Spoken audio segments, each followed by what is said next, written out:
In many states, even right here in famously prudish, puritanical Massachusetts, you can place sports bets 24 hours a day, 7 days a week from a smartphone.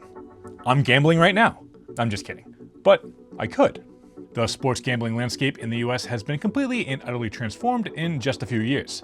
It used to be, since about the mid-20th century, if you wanted to bet on sports in the US, you pretty much had to fly to Sin City and make your wager in person. But a landmark Supreme Court decision in 2018 struck down these limitations and made way for a proliferation of sports betting apps that have come online in recent years. And the apps have vast troves of user data that can be used to develop and distribute highly addictive wagering opportunities. So, what could go wrong? How big of a public health issue is sports gambling? Let's find out in this week's status report.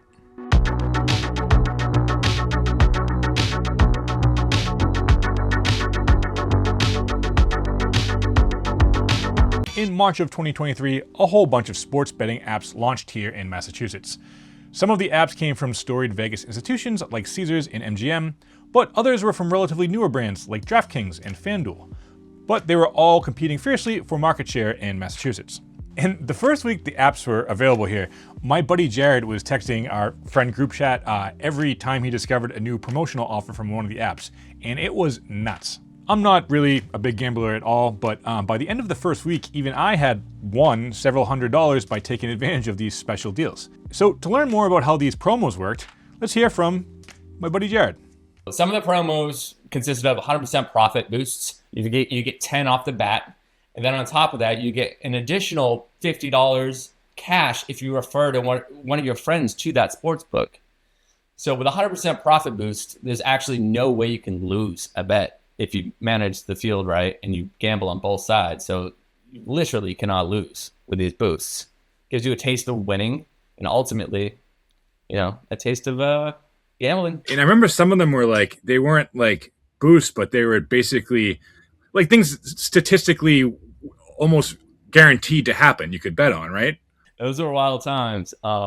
It would be like if a Bruin got a shot on net, you win your bet. Like it was crazy. And for those that don't know much about hockey, most teams get about 30 shots on net in a game. So like it's only having one is practically a statistical impossibility. So as much as they weren't like really free bets, they might as well have been. Is that like what do you think the strategy behind that was? Just to give you a taste of winning, to give you a taste of getting money out of this app, basically to get you addicted.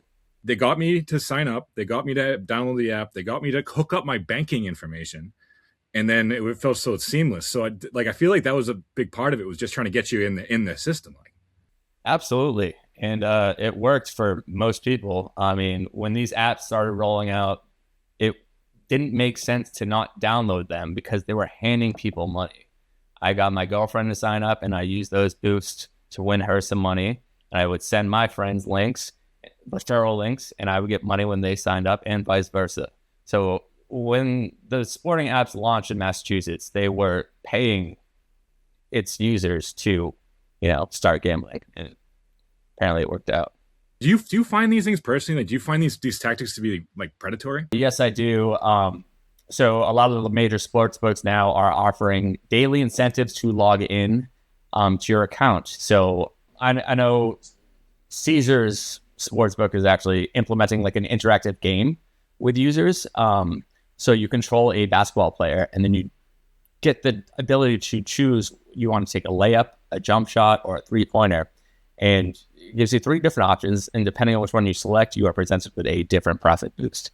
So they're doing everything they possibly can to get someone to log in and, interact with these apps, being rewarded with a chance to gamble. I mean, it is what it is. In your experience, like with just like friends and coworkers, whatever, like have you seen like an increase in maybe problematic gambling since these just a couple of years ago when these products were released, when these apps were released? Absolutely.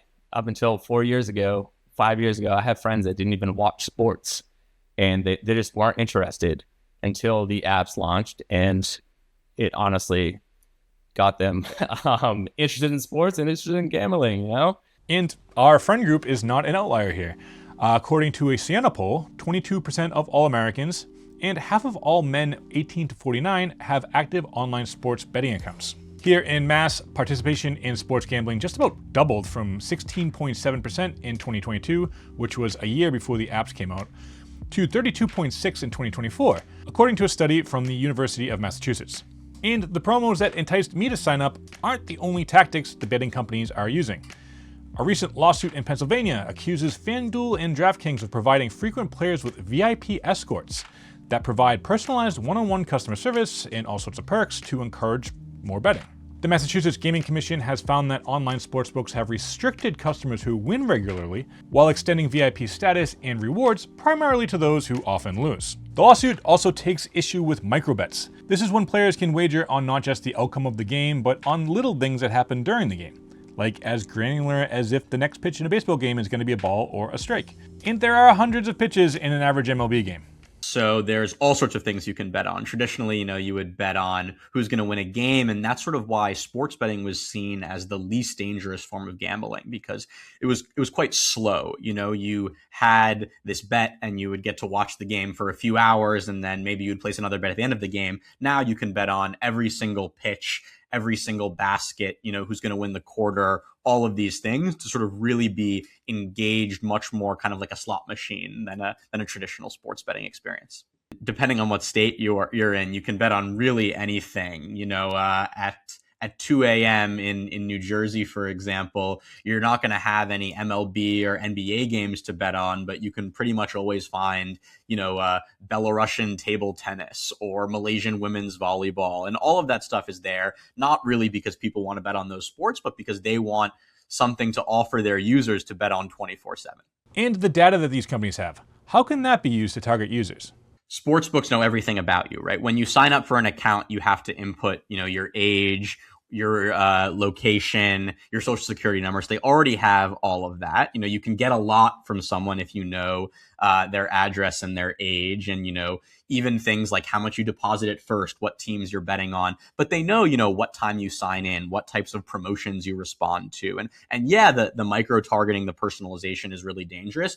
I actually think that it's not even that good right now. And so that's not, necessarily encouraging. It just means that it's going to get a lot better. But, for example, if you and I log on to a gambling app, we're going to sort of have the same homepage. They're not at the point yet where the experience is really personalized, but we're not far away from that.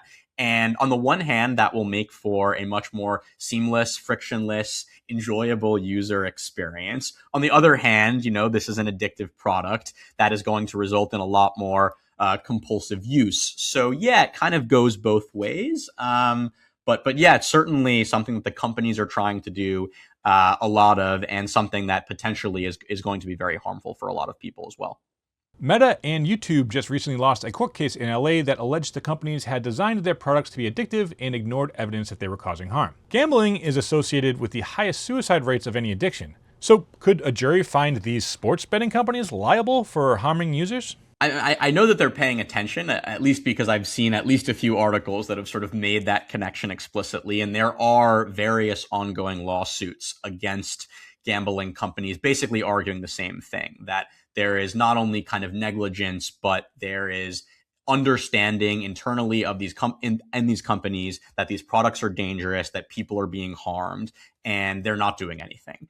Whether those lawsuits pan out is a separate question. There are a couple by the Public Health Advocacy Institute based out of Northeastern, the same people who kind of successfully sued Big Tobacco. And sort of, once again, the argument's the same, that there's explicit negligence that's occurring here to the detriment of people's both financial and social well-being. The outcome of specific lawsuits, I don't know, but yes, the question of whether or not you kind of can hold platforms and digital companies responsible for harm that is, if not caused by them, at least, highly correlated with them, is an incredibly hotly debated topic right now that is certainly impacting gambling companies and will in the near future even more.